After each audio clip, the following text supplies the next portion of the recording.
Alright, good morning. That was probably the worst night's sleep I've ever had. The bed is atrocious. It's like quicksand. It's like you sink in, you sag, and you can't turn over.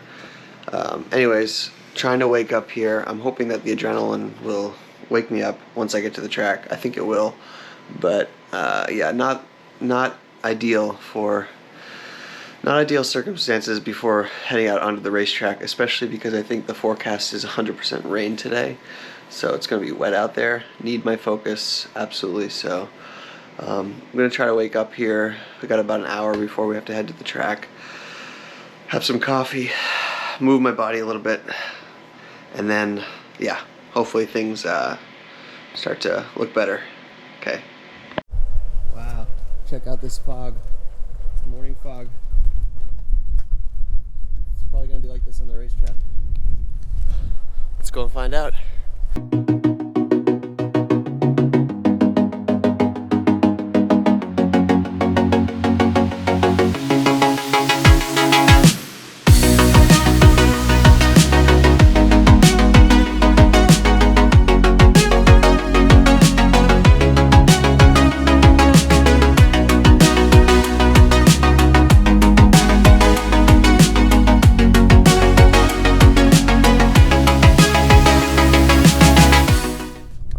On the way to the track. Feel a little bit better, a little bit more woken up after some coffee.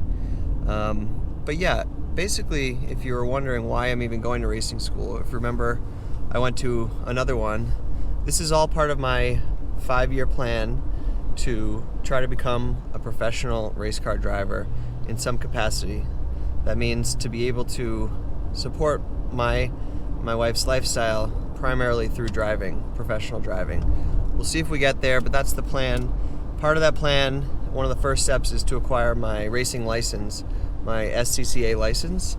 And in order to do that, there's different ways to do that, but the way I'm choosing to pursue is to attend an accredited racing school.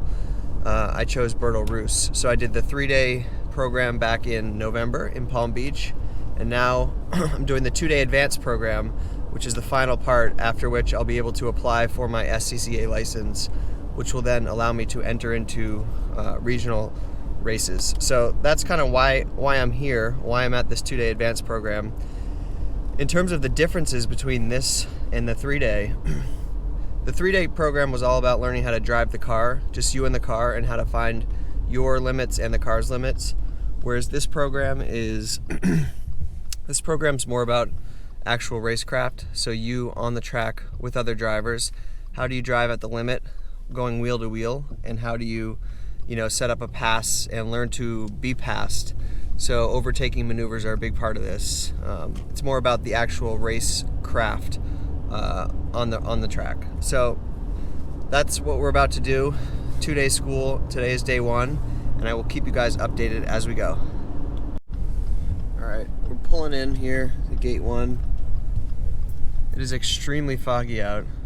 Definitely feeling the day 1 jitters, the butterflies. But here we go, pulling into the gate 1 tunnel.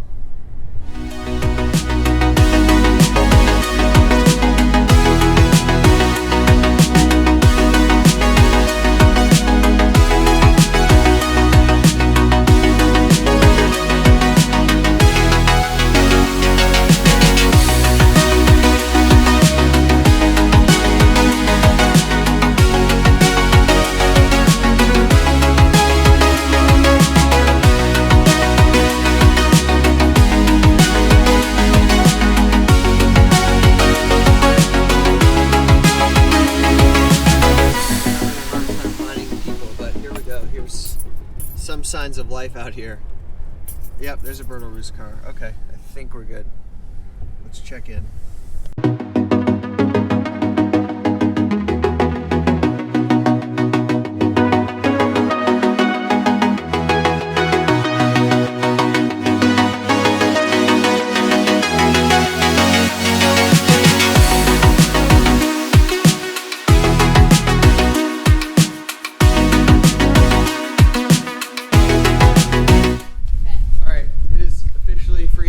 Cold, rainy, wet, foggy, not ideal race conditions. They just told us that Well, some people say they think the fog might lift, some people don't.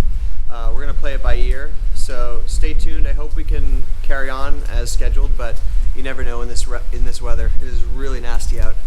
All right, head to the classroom.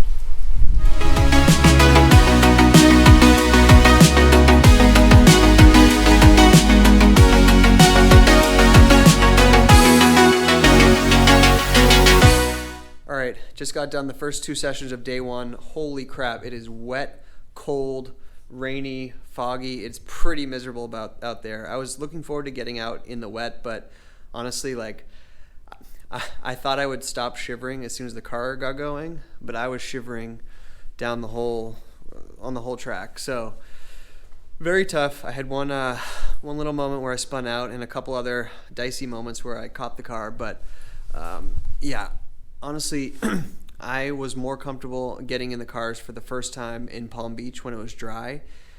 Getting in these cars, I mean, it's freezing out, so you are shaking. You're getting pummeled by rain. Your vision, you can't really see through the helmet because the fog and the rain. But I mean, hey, that's racing in the rain. This is part of it, so it's really good to get comfortable with this. But yeah, very tough. We did kind of a warm-up session where I got familiar with the car, trying to get these cars have different gearboxes. So these are 4-speed, whereas the other ones in Palm Beach were sequential gearboxes, which is, you're either shifting up or down. This one, you got to follow the more traditional manual H pattern. So I was getting familiar with that because it is not always clear and crisp what gear you're in. So sometimes you got to find it. So that took some getting used to. And yeah, I mean, I couldn't even learn the dry line here because I haven't been out on this track before. But I have to alter that to figure out what the best line in the wet is. There's one corner, it's called Bosch, one particular corner where the whole apex of the corner, the inside of it, kind of the middle point, is a huge puddle. So you have to take a totally different line through that corner, and honestly through most of the track. So all in all, definitely taking it easy. We have crash damage liability for this class, whereas we didn't have it for the previous one. So I do not want to damage the car. I'm trying to kind of work my way up versus going out, overdriving the car, and risking an accident or something bad. So yeah, about to have lunch, regroup, try to dry off, but there's really no time to dry off. It's freezing, and then get out for the afternoon sessions.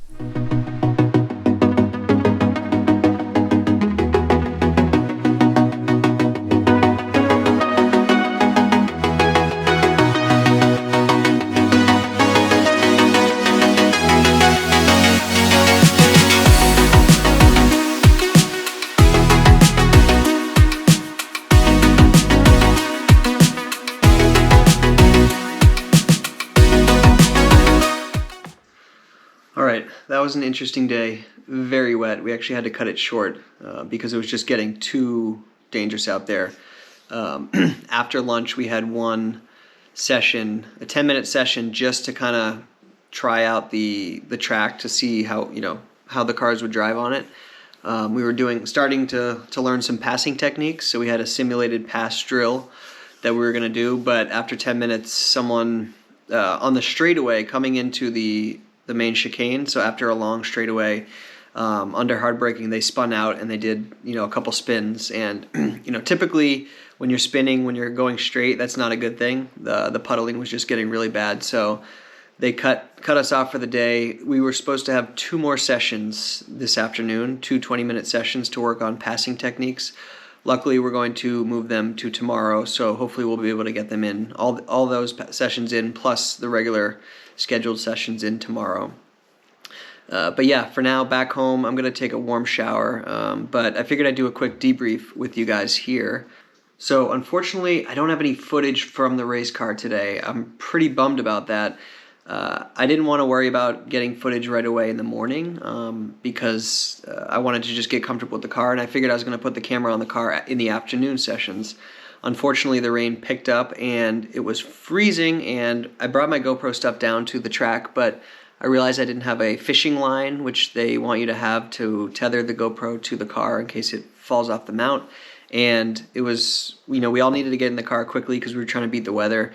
And I just didn't have time. I couldn't go back up to get the fishing line. So in any case, I didn't film, which I'm bummed about, but you can imagine how wet it was, just based on the other footage that I've shown you guys. But yeah, I mean, day one, it was quite different than the Palm Beach experience. They definitely throw you in here more, like throw you in with the sharks. There's very little classroom time compared to the 3-day school. So I got here, we had about an hour of classroom time, and then it was all track time. And so you really, I mean, it is the 2-day advanced school, so you really got to know your stuff. And that's one thing in general that I've noticed with the 3-day school, with Bertil Roos in general, and it may be the case with other racing schools. You need to be passionate about this stuff, and you need to have done your homework, and you need to understand a lot about racing and driving if you're to come here and succeed. Otherwise, they kind of use a lot of terms, and they expect you to kind of understand things at first pass when they first talk about it, and then they move on to another topic. Luckily, I love racing, and it's my passion, and I spent a lot of time learning about these things, so it's not an issue. But if you're considering going to racing school, you definitely want to become comfortable with all of that, technique and racing talk. So I feel pretty good. I mean, the really challenging part was not so much the rain, but the cold. It was freezing, so I was shivering in the car. Like I said, I thought, we had an hour lunch break, and I was shivering through the whole lunch break. And so getting back into the car, you're climbing into this narrow space. The seat is soaking wet. It's puddled. You're soaking wet. Your race suit, your shoes, everything's wet. Your hands are freezing. You put on your gloves. You put down your visor. Your visor can fog up. You can't really see well out of your visor. And now you're expected to, of course, drive the car at its limit. So I was intentionally, I was learning a new car. These are new cars compared to the Palm Beach cars. Different gearboxes. There's a lot. They look the same on the outside, but they actually mechanically operate quite differently. So I was learning a new car, learning a new track, and doing it in the rain, all which made it a very, very challenging experience. So intentionally, I was really taking it easy and wanting to work my way up. By the third session, I felt more comfortable in the car, but unfortunately, it just wasn't enough time to really start to pick up the pace and put in some good kind of lap times. But I think the positives, I'm using my vision a lot better than I was in the first school. So I'm really, coming into my braking points, I'm holding on to my braking point and then able to look across to the apex while I'm still coming into the braking point. And then as I hit the apex, I'm looking out to corner exit. I'm trying to use my eyes better and have those, have my eyes lead the car. Footwork was tricky too because, again, your feet are soaked. Water is coming into the cockpit from all angles. These are pretty old, rickety cars. Water's coming up from the ground. Water's coming in from puddles. You're soaked. So at one point, when I was hitting the clutch to downshift from third to second, my foot slid off the clutch and went behind the clutch.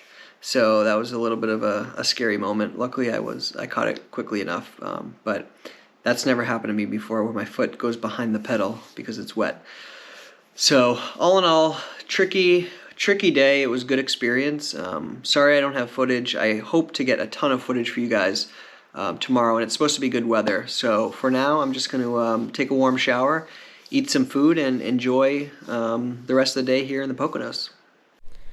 All right, check this out. I got a little fake fire going here from the space heater. My shoes, gloves, and head sock are soaking wet, so this is actually blowing out some hot air all down here, so it's actually perfect. Should get my stuff nice and dry for tomorrow.